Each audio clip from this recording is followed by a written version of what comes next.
All right, guys, welcome to another episode of Bum with a Wrench. I'm your host, Daniel, as always. Back here on the 68 Camaro. It is next day, so this is Thursday afternoon. Still looking at my arm like I got a watch. Maybe I should buy one. Starter did come in, the one that I overnighted from Summit. Yeah, no, not the right starter. So I guess ordering parts for a 2012, 2014 Camaro SS 6.2 doesn't work. Really frustrated, and then got on Napa this morning and took a look to see, like at first I did a little research, like what cars come with the LS3, right? So I went through the list of all the cars. And so I thought, well, of course, one of them on the list was the Corvette. And so the Corvette started back in like 2009, I think. They started putting the LS3 in it, 6.2. So I thought, okay, let me see that starter. So I go into Napa, let me see that starter. They don't have it in stock, but they can have it to me within a half hour.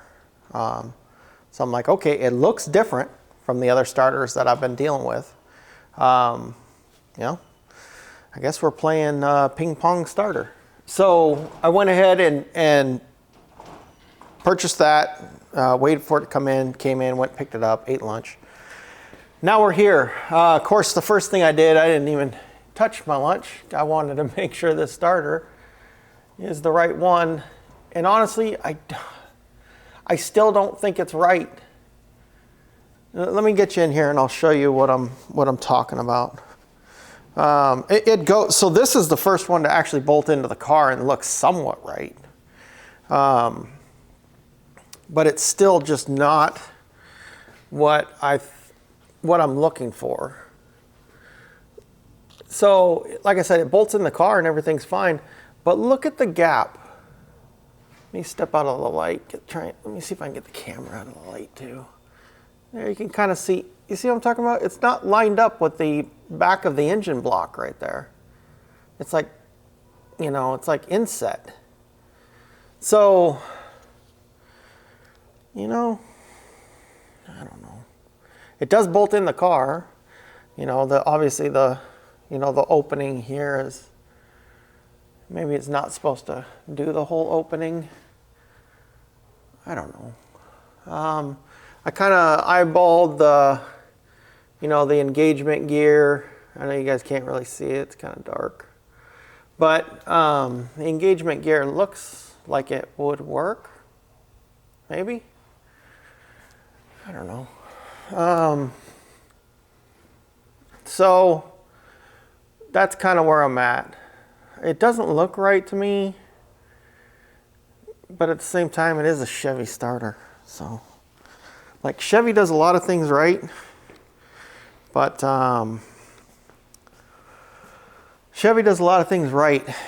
But as far as starters go, I mean, I don't think they could design a starter to save their life. But why would you have to shim your starter? I mean, is there any other manufacturer out there where you have to shim the starter? Or is Chevy the only one? I don't know. Throw it in the comments and let me know. Let me know what you think. But this is the first, sorry, voice is cracking up. I'm getting so, flustered here. This is the first starter to actually bolt in the car, if that makes any bit of difference. Where's that flashlight? Oh, I think I took it in my office like the smart person I am. There's also an ear. There's like a cast ear on the bottom of the engine block. It's got like for a locating dowel or something. Maybe they use that in assembly or something to hold the engine block. I don't know. It's really close to that starter though. I don't think it's touching. No, it's not. It is. I mean, right there though. So I don't know. I'm not sure what I want to do.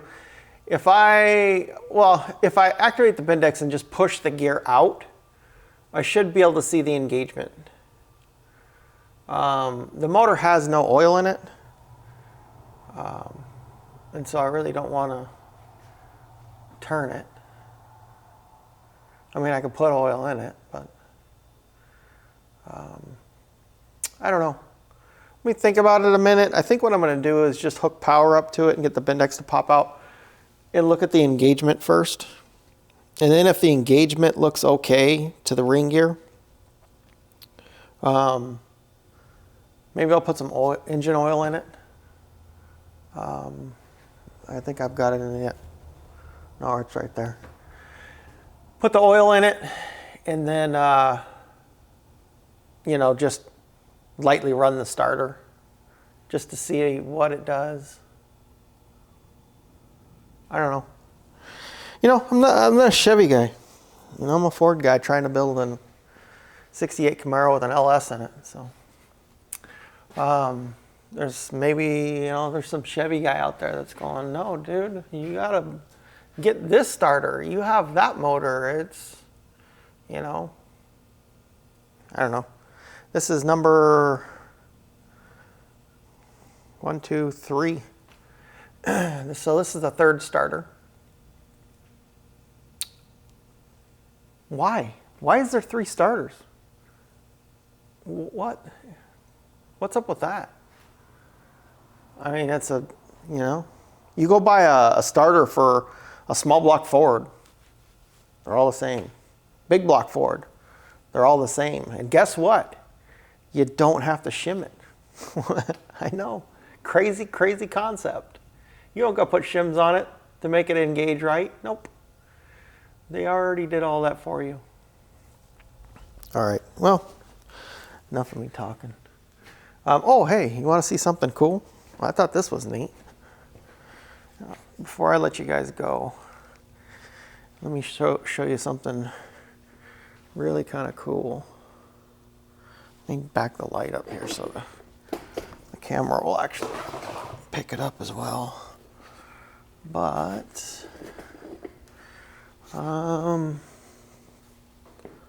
let's see. Oh, right there.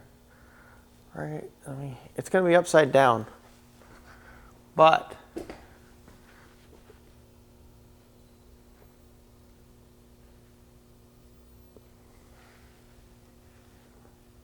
look what that number right there says. So, in case you don't know what you're looking at, what that number says, let me set you down and then I'll explain it to you.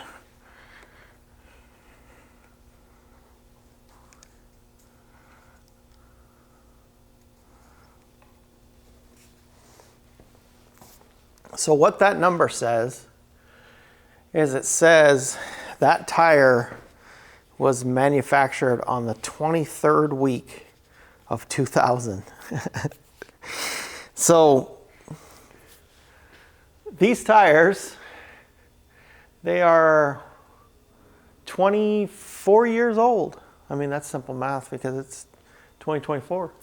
I was trying to factor in the 23 weeks, but we'll just round it out to 24 years old. How is that, I mean, even possible? I mean, this car's been climate control kept pretty much its whole life that well, at least that I know of. But it does kind of put a stamp on when this car was actually built. So the build date, you know, I would say, you know, them doing this whole build on this car somewhere around the 2000s. That's pretty cool if you think about it. I mean, it's 2024 and look how nice this car is still. So that kind of gives me an idea on how old that ZZ430 is also that we put into it. Now I'd have to look up when GM actually started offering the ZZ430, clone or not. That's cloned after everything I can tell. It's built to be a ZZ430, whether it's clone or not. So that would kind of place when the engine went in. So I wonder how many engines this cars had under this build. Either that or somebody just put these wheels on the car. I don't know. Either way around, when I saw that, I chuckled for one, because I was, looking at the tires and I'm like, man, these things are hard as rock. They got no squish to them anymore. So, and then a buddy of mine was over here. He's like, well, what's the build date on these?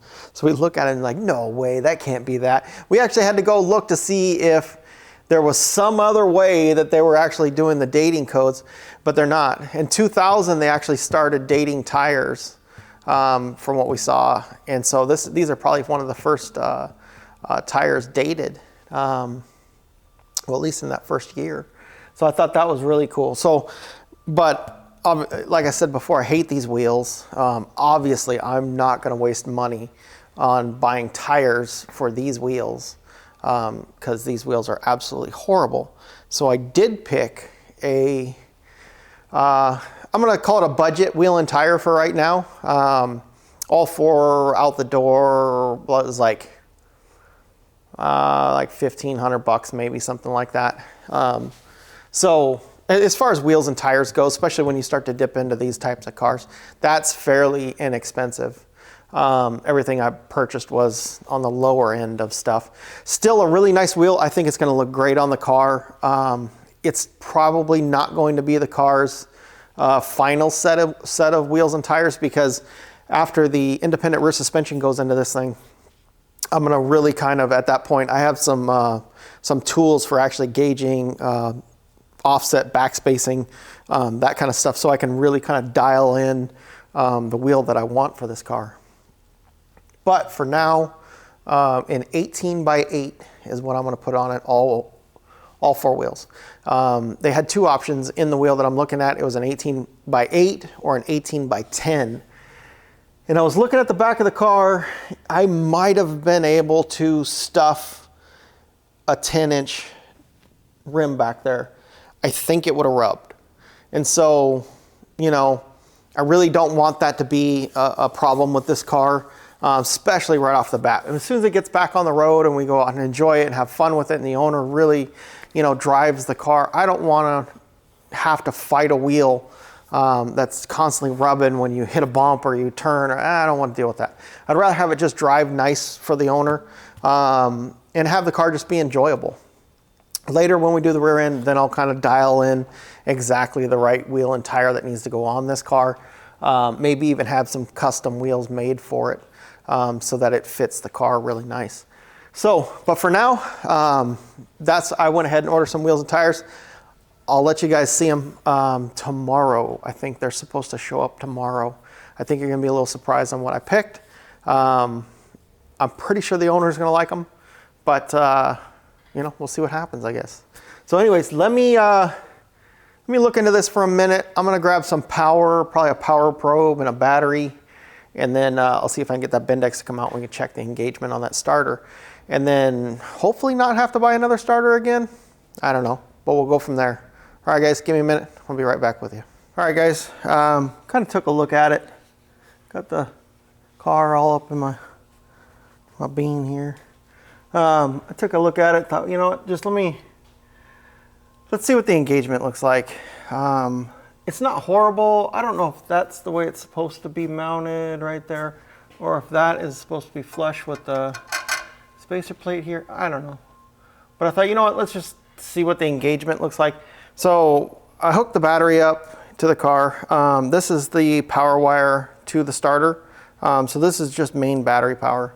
I'm not going to hook this up to the starter because I don't want the starter to turn, but I do want that Bendix to pop out. So what I did was I just put a little wire on the end because the stock GM, it has a connector that goes in there, so I'll have to find that connector. But for now, I just went ahead and stuffed a wire in there with a regular spade connector. So I'm just going to hook my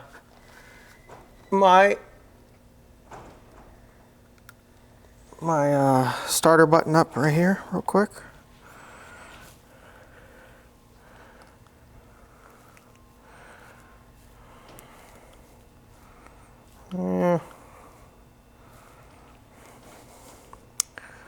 I'm I mean, that's not great news because I don't have, the red light's not on.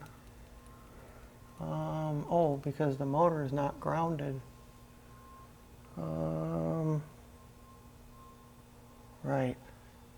Okay. Give me a second. Let me see if I could whip up a ground wire, and then we'll do take two.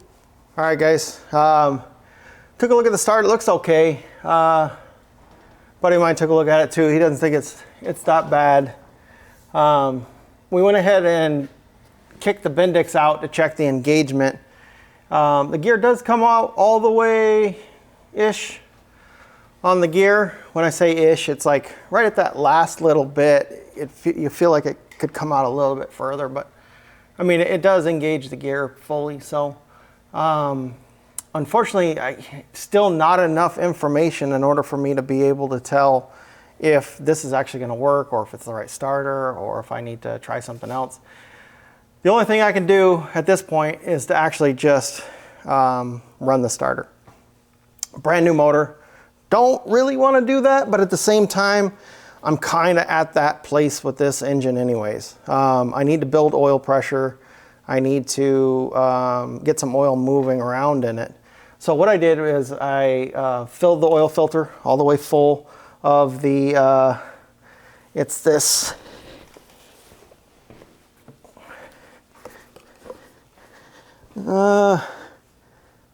Maxima racing oil. I don't know.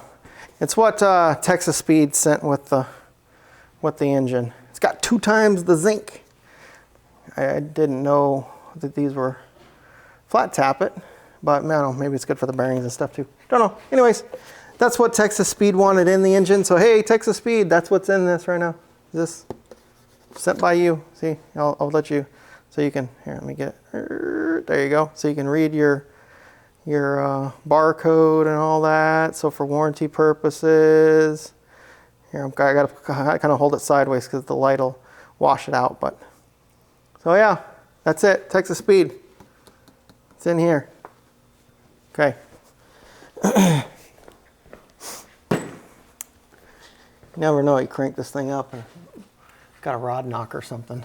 That's the first thing. Oh, you didn't install it right. Well, the cool part about having a YouTube channel is you just tell Texas Speed, all right, well, watch my show and then tell me what I did wrong.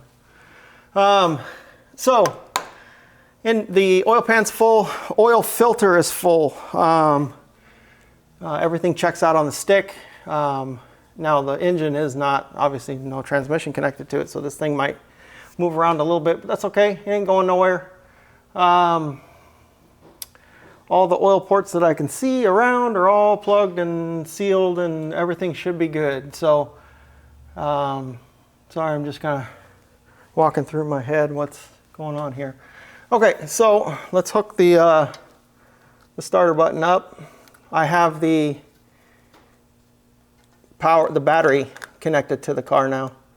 So, got the power wire going to the starter, and then all I did was I put a connector here on the back of the starter.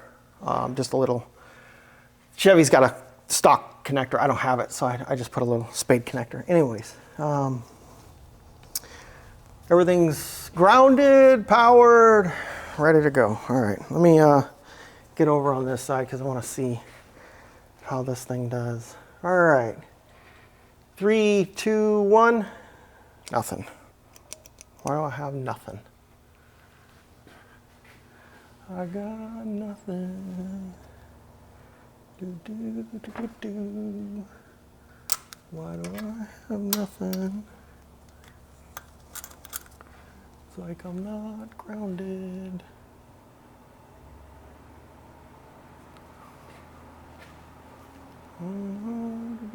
Oh, duh. If you hook up your button right, then everything will work right. I'm not completing a circuit, I'm just looping positive to the, anyways. Okay, take 2. All right, 3, 2, 1.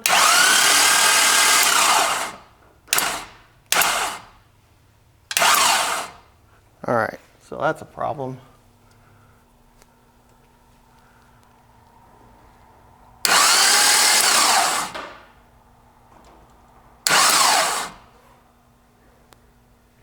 I think I need to shim it. Hang on, sorry, I know I was standing right in front of you guys, but sorry, this motor's a little important. Oh, I need a pokey device. That works as a pokey device. So, the problem that I do see is that the gear is not returning.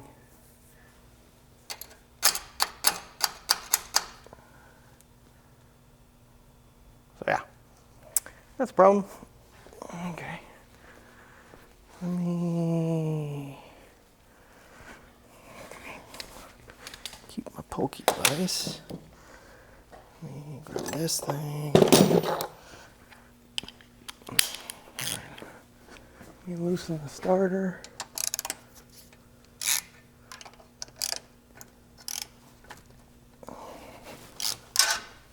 Did that go back in? No. Oh yeah. That took a lot of effort.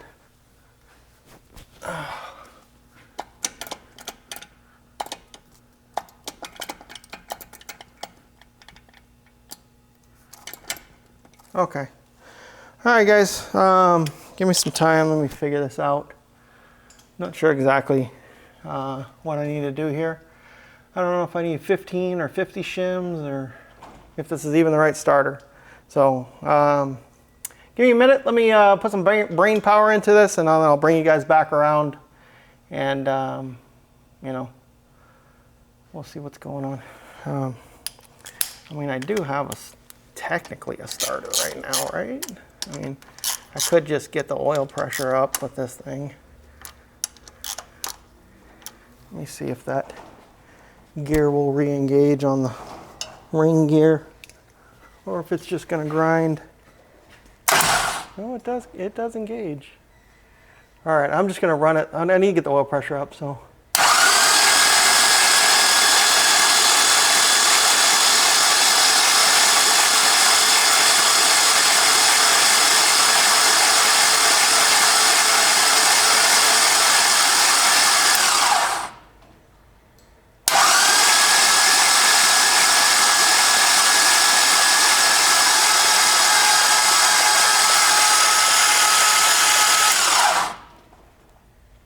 Okay, that should be pretty good. We should have oil pressure up now.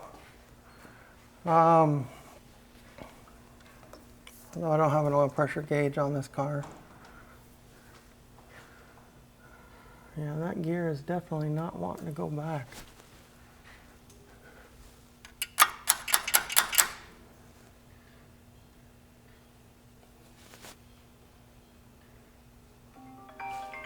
All right, guys. Let me get back with you. All right, guys. Starter, it sounds okay. It's not great. It is a remand.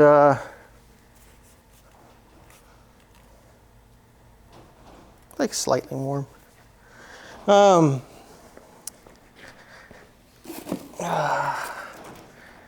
It's a Napa brand starter, so. It's not like it's a real high end. This is probably remand. What's the sticker say on it? Sticker says, before returning this part, call troubleshoot installation assistance. Basically, you know, shim your starter. Or you hooked it up wrong, stupid. One of the two. I don't think this thing came with shims. Let me check. Nope, nothing in there. They probably make you buy the shim separate. Yeah. Anyways, no, you know, I mean, it doesn't sound like a race car, but sounds okay, at least for right now. At least I got something close to what I need. I'll probably end up doing a high torque or something later. But for now, that will work. So next step is with the power connected, you know, because make life fun. I'm going to see if I can still fit the header in there, and it's going to clear that starter.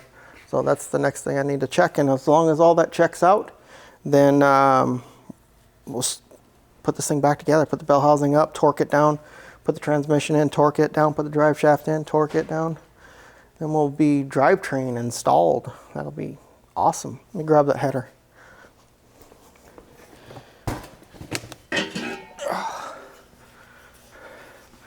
One header.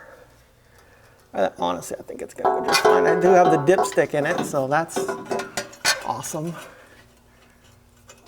Well, okay, it goes up there, right? Yeah, up there. I think it'll be okay. All right.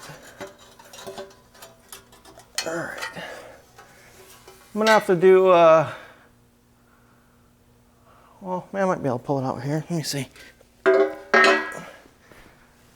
thought maybe I was gonna have to put you guys in. Nope, that's hand tight. All right, let me pull the dipstick out. I might have to drop that ground wire off. Maybe even move this positive wire. I don't know if that's gonna be in the way. Hopefully no oil comes out. Oh, we're good. Okay, take two. Don't hit the positive cable.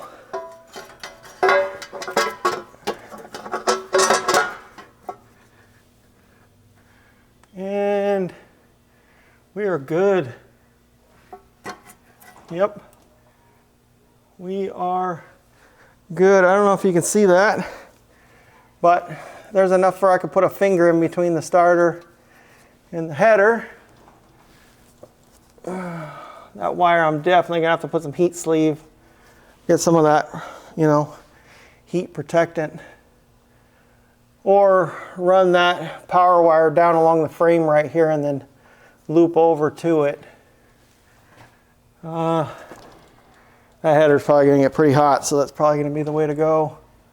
Run it down the frame right here and then loop underneath the header, rather than trying to snake down the side right here. I don't know if you guys can see that, but that header will work. The starter will work. I think we're good to go. I'm gonna go ahead and put you guys on hold for a minute. We get rearranged here, get my voice back. Sorry for slapping the mic. And get you connected, get you so we can see the transmission, everything else, go back into this thing. All right, guys, give me a minute. All right, guys, got the transmission or the starter set. Good enough for now, at least to test everything out with. If it doesn't work out, I could always get another one at a later date. Come on, there we go. But for now, it's gonna work out just fine. So I am going to finally put the scatter shield back in this thing. Get that, gotta remember to put the throwout bearing in. And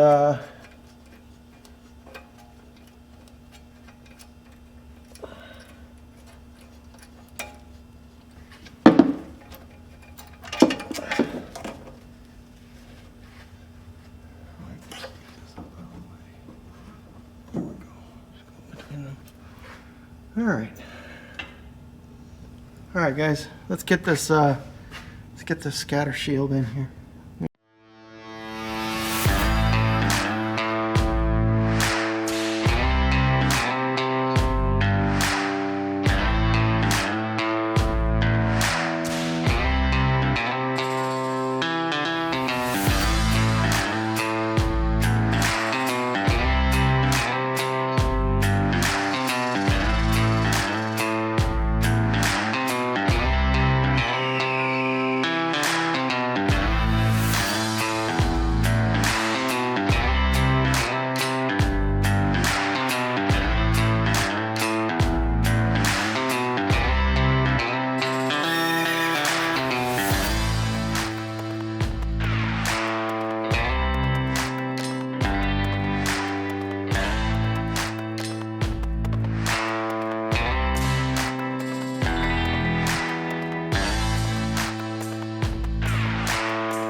All right, guys, got the transmission back in the car.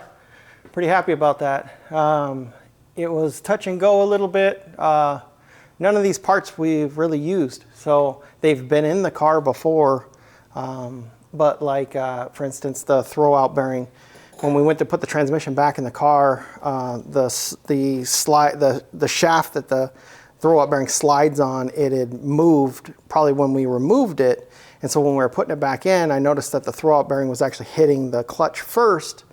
And so then we had to stop, take the transmission out, figure out why it was hitting the clutch first. We thought maybe we had to reshim it, and then went through the process and just figured, oh, okay, well, the throwout bearing actually moved on the stationary sleeve, so we slid it back to its zero position and then installed it, and everything went great. So, you know, a few little hang-ups like that, just because this is stuff we've never used before. We installed it once into the car, but, you know, that was a long time ago, and there's measurements and all kinds of stuff that has to be done. I knew none of it changed because we didn't change anything. We just removed it, you know. I cut this and then put it back in, which this turned out great, by the way. So much better now. We won't have any problems with debris or anything on the highway coming down. But it's toward the end of the day today. I had to keep shutting the camera that I was running the high speed on and off, on and off. You didn't get to see the last part of us putting the transmission in because it was a lot of figuring stuff out as the transmission kind of goes in, and the camera was kind of in the way. But you know how a camera goes, or how a transmission goes in the car. It just, you know, most of the time just goes in. And then now that it's set and everything's fine, we know it can just come in and out, no problem now. But everything's good, looks awesome. Let me get you off the stand and we'll take a look at this thing. You know, I mean, it's a transmission in a car, but hey, you know, it's a step forward in the right direction, and more we can check off on the list. Let me get you guys in here so you can see.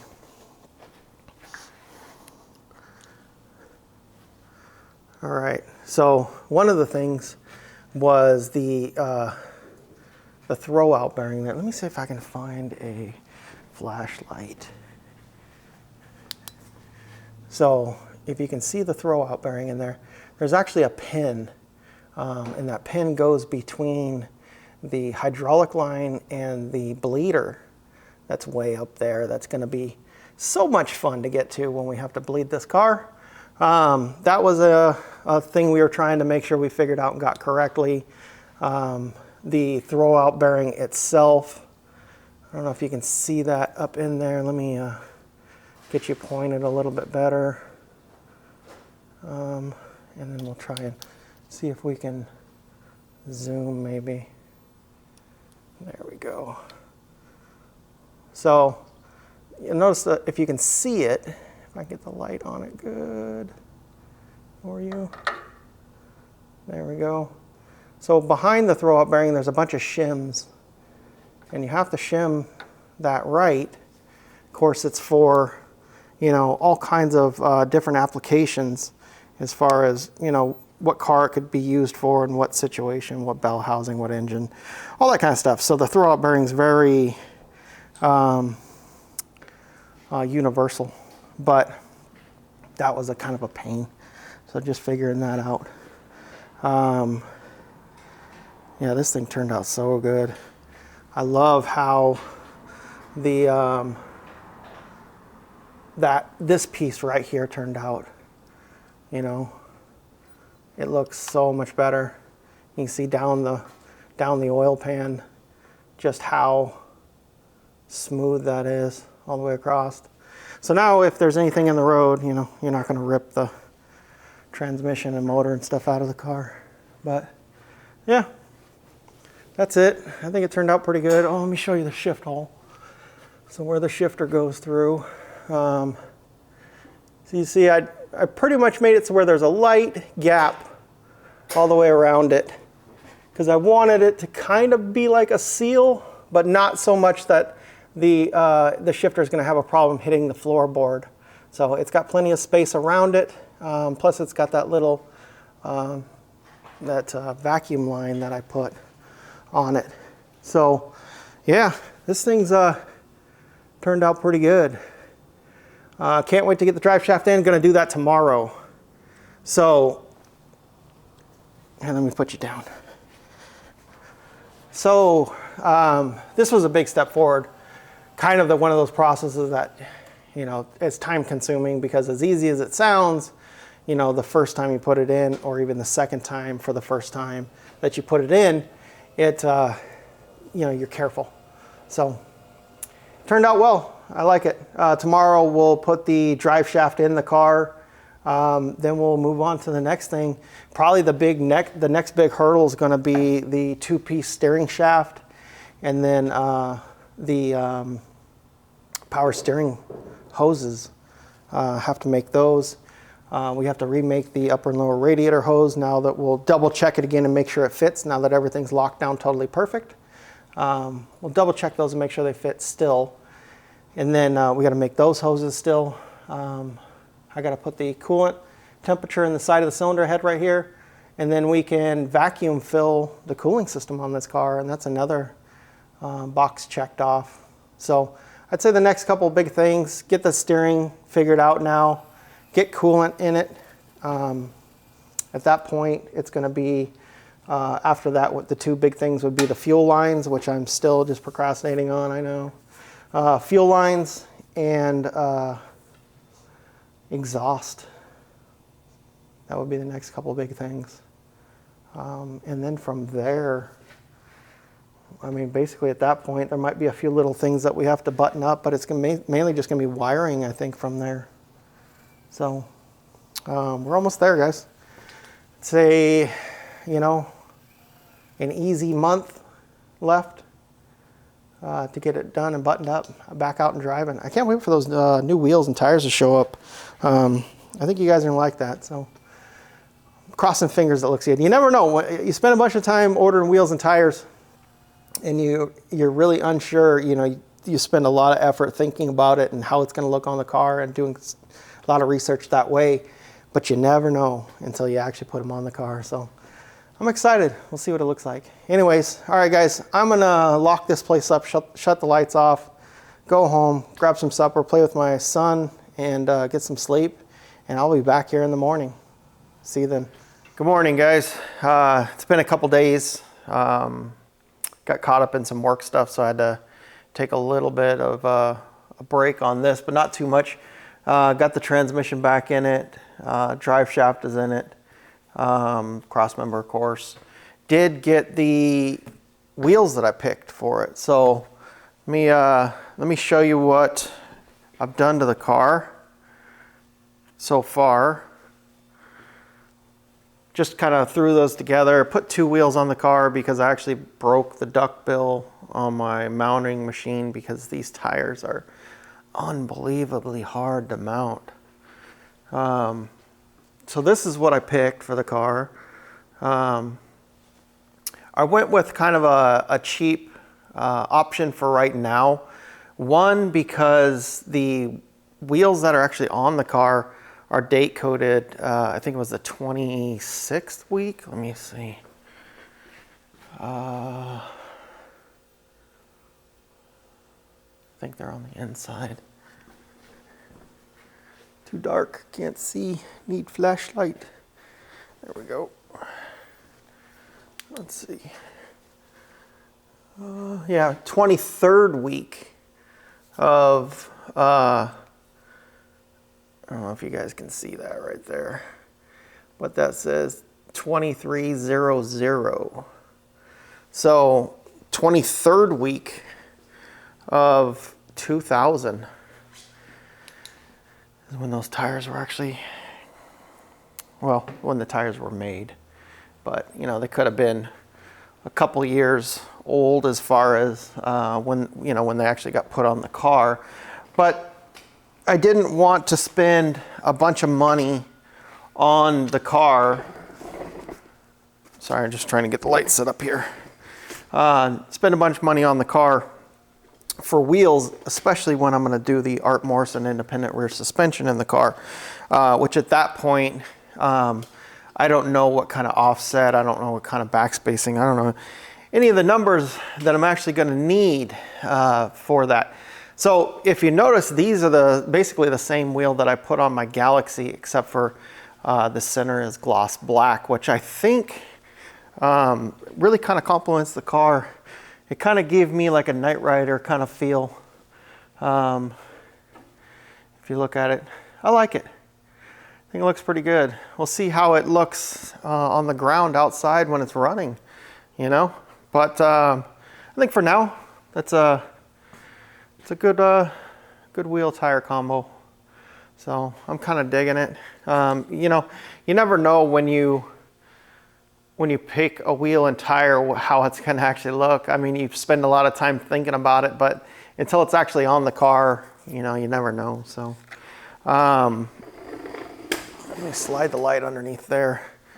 So this is what I got done. Transmission's in the car, cross members in the car, drive shafts in the car. Basically, driveline is pretty much done now. So, which is good. Got a lot of boxes still to check off, things we need to do, and that leads us to what my plan is to do today, is to actually start working on the steering shaft. So you can see I got it hanging down right here. My goal today is to figure out where to put the carrier, how much of this I need to rework, how I need to rework it, and how I need it to look. It's a short distance between here and there, but as we saw with the headers, it hits the headers. So I need to bring the shaft up somewhere closer to the frame right here, and then it's got to cut over here and then go over to the steering over there, which I don't think is that bad of an, those aren't really bad angles.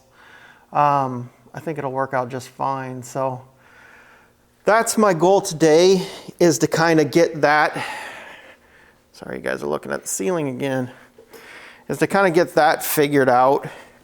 You know, it is a,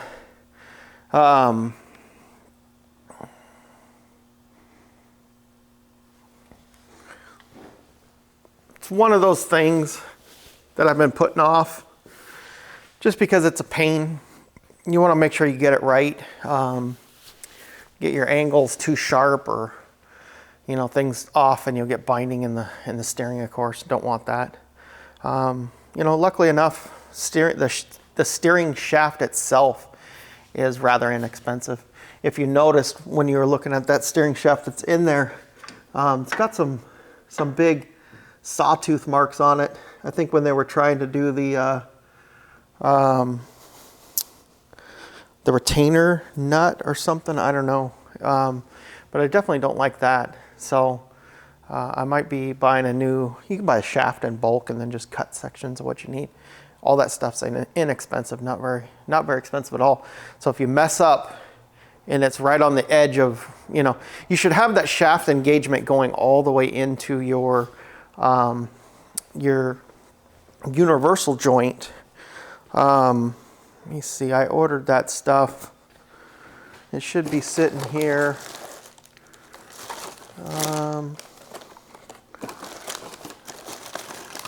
I got so many parts for this car.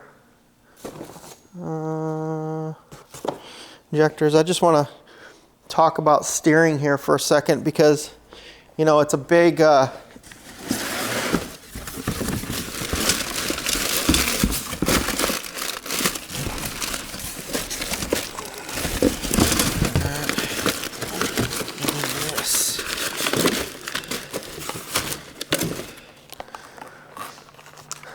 So steering is a big thing that it seems like a lot of people have a lot of questions with. And I myself, you know, had some questions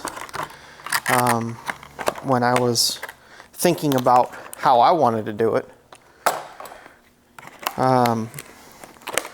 You know, because you think about how you want to do something, but sometimes the way you want to do it is not the proper way to do it or the safe way to do it. So you want to make sure that the way you're doing it is right. Now, you would think steering's fairly simple.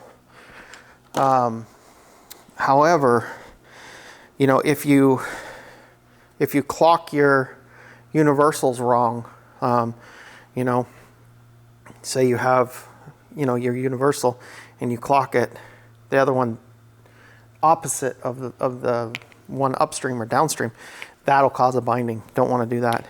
When you have your shaft go through, you want to make sure that the shaft comes all the way to the end in here. That way your set screw, this one, that one doesn't have a set screw. Did I not buy one set screw? This one just pinches. That's interesting. I'm used to the set screw one. I just ordered this off Summit.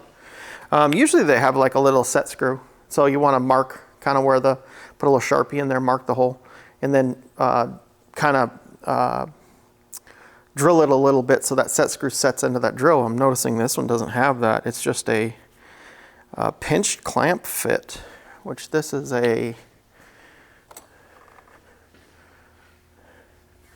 Unisteer Performance Products. There you go.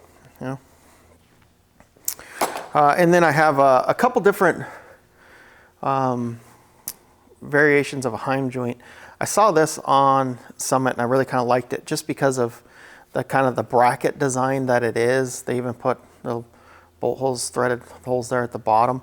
I was more thinking of putting it in place and then actually welding it to the frame.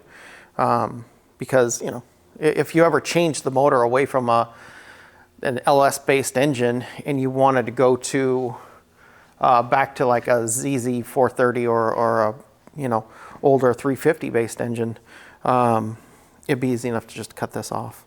But of course you want the Heim joint because that's going to allow you to put the shaft in and then have it be secure and also rotate and spin and be on that angle that you want.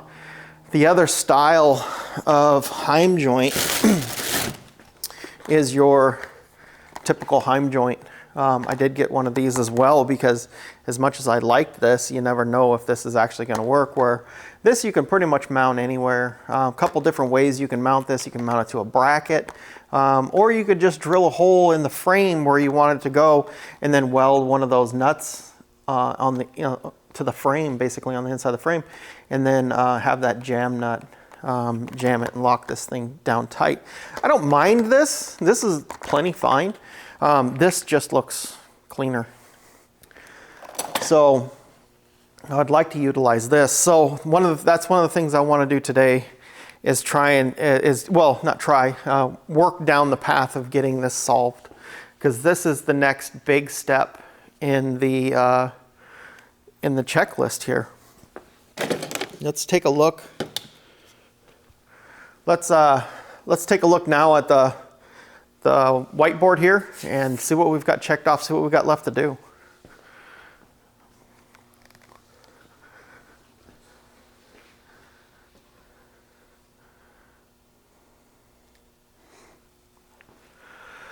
So really power steering right here at the top.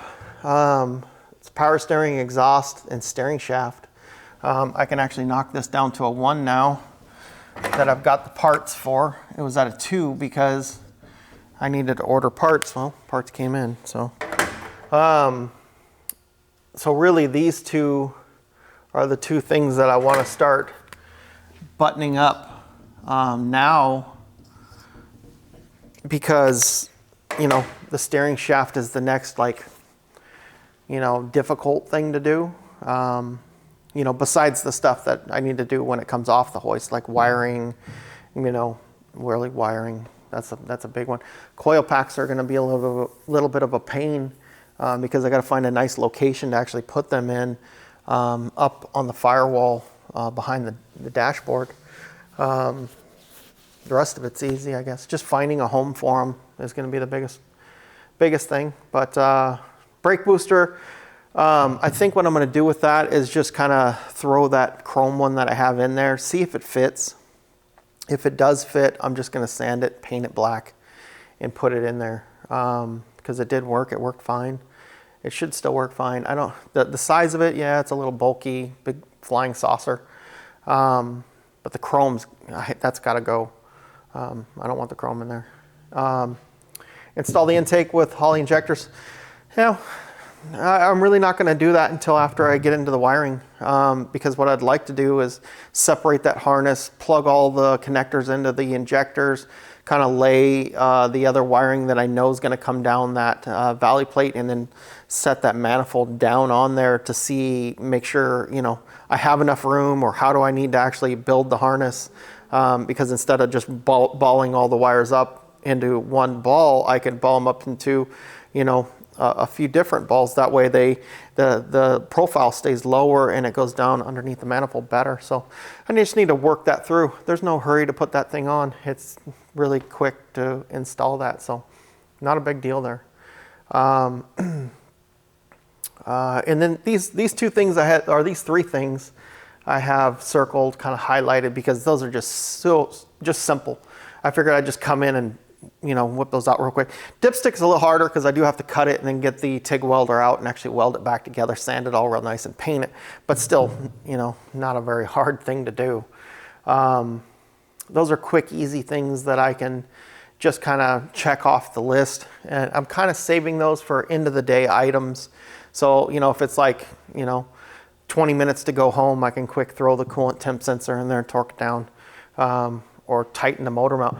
There's on the motor mounts that bolt to the engine, the two on the top, right over top of where the mount actually is, they're Allen, and you can't get like a socket on them. So I need to get your standard Allen wrench, take those out, put a little Loctite on them, thread them back in, and then with a standard Allen wrench, tighten them up.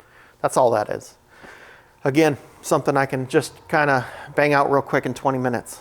So, so this is where we're at. This is where I want to be right now. Exhaust being the next big thing, but I don't want to get the exhaust done until I have the steering laid out, done. No more steering. Then I can go to exhaust.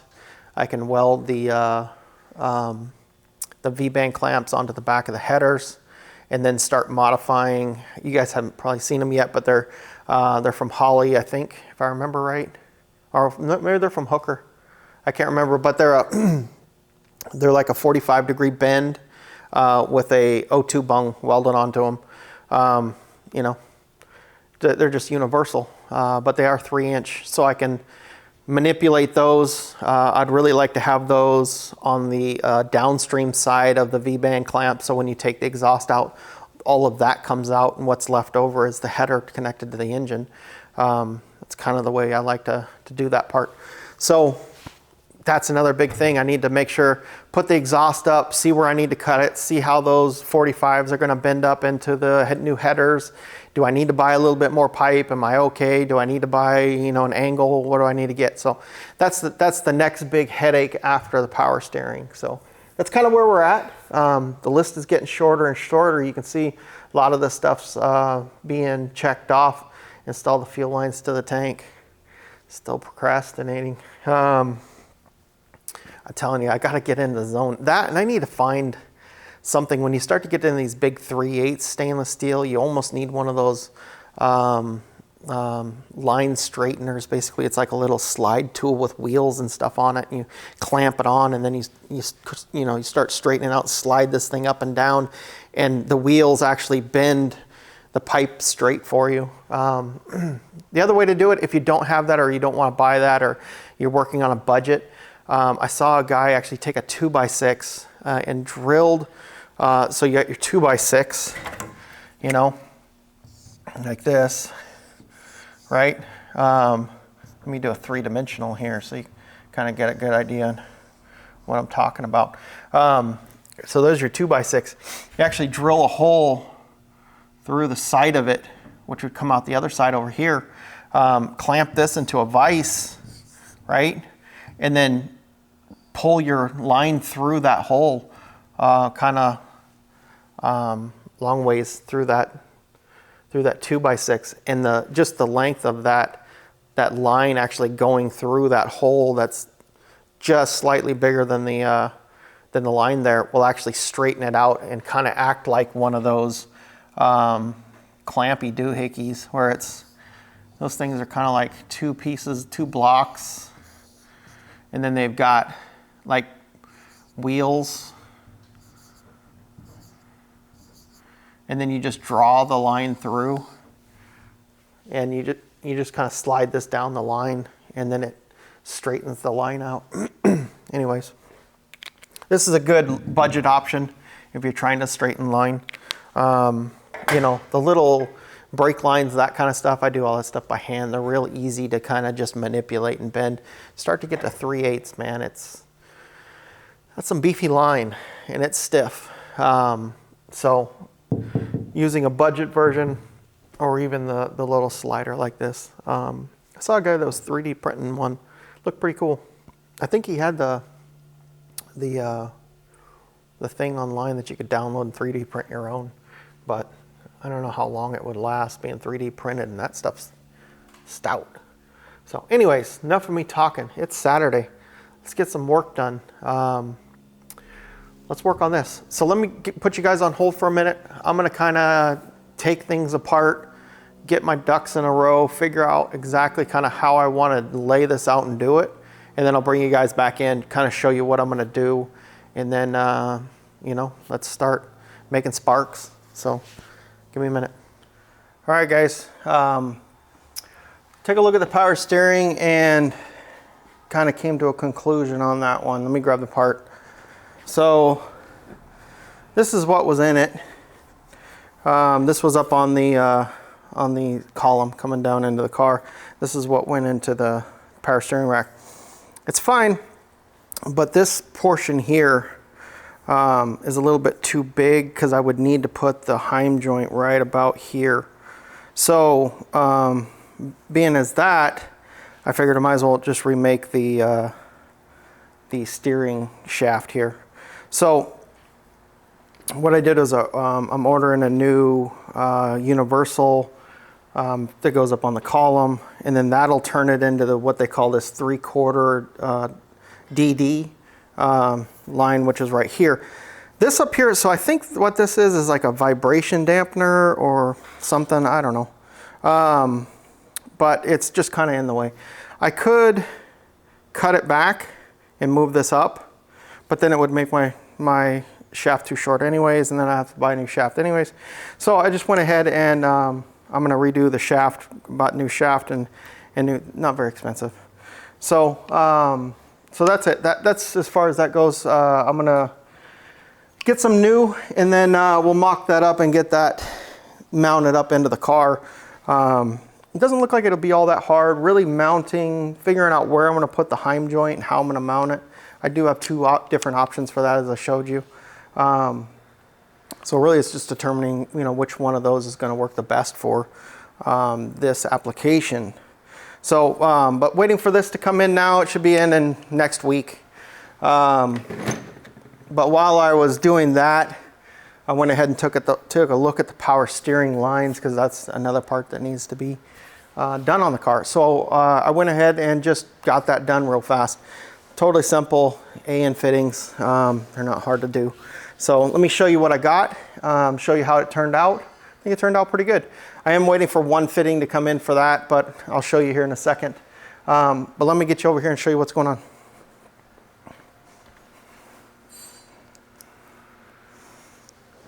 So here's the power steering lines.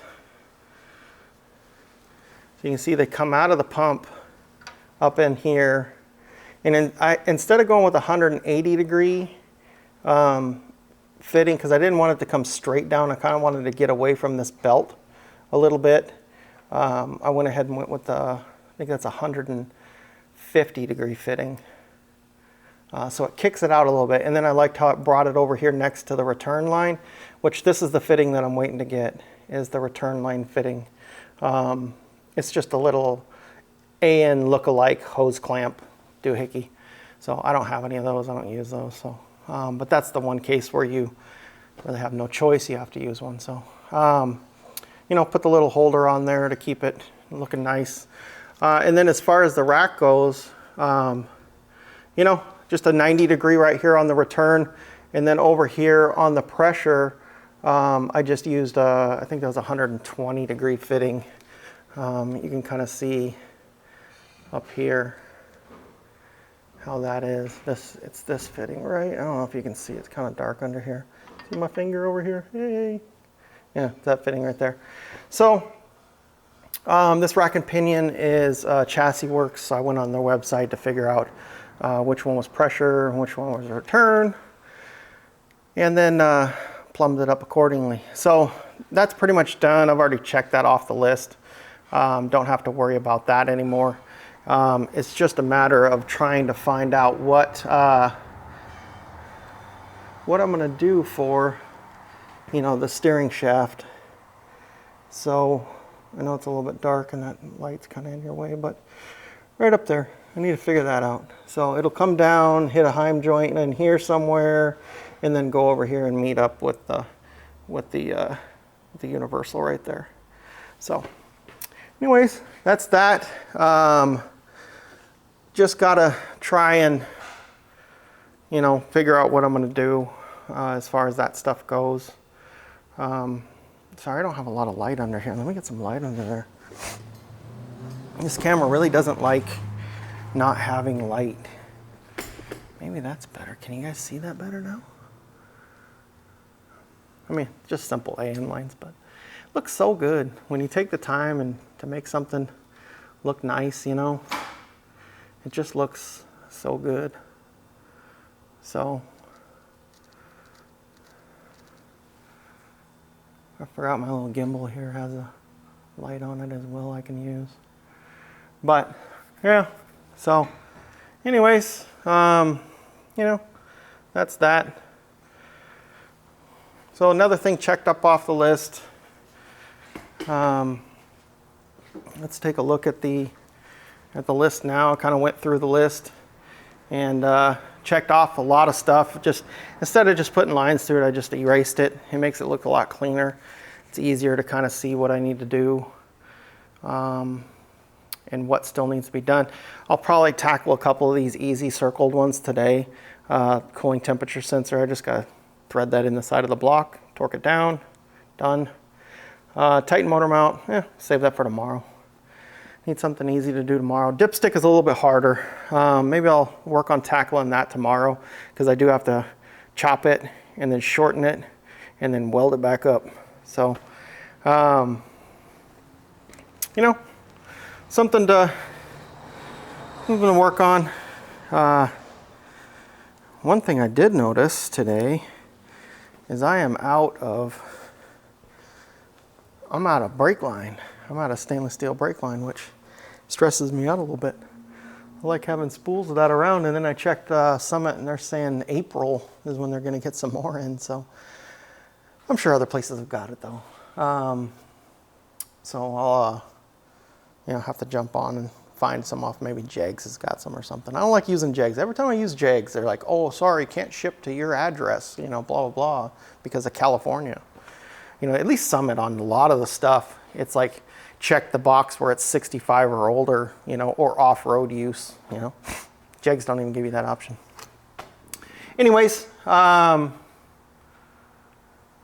this is where we're at. I think this is a good stopping point for this episode.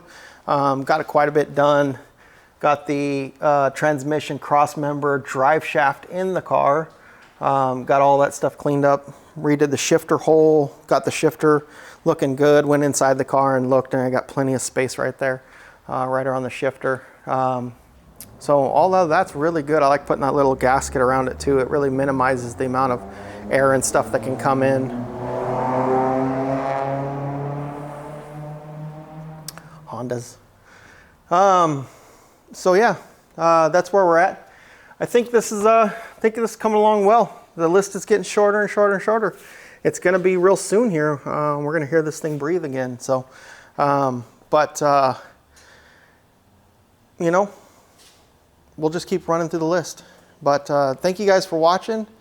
And, you know, if you haven't already done so, please like and subscribe. Tell your friends, tell your neighbors. And as always, guys, until next time.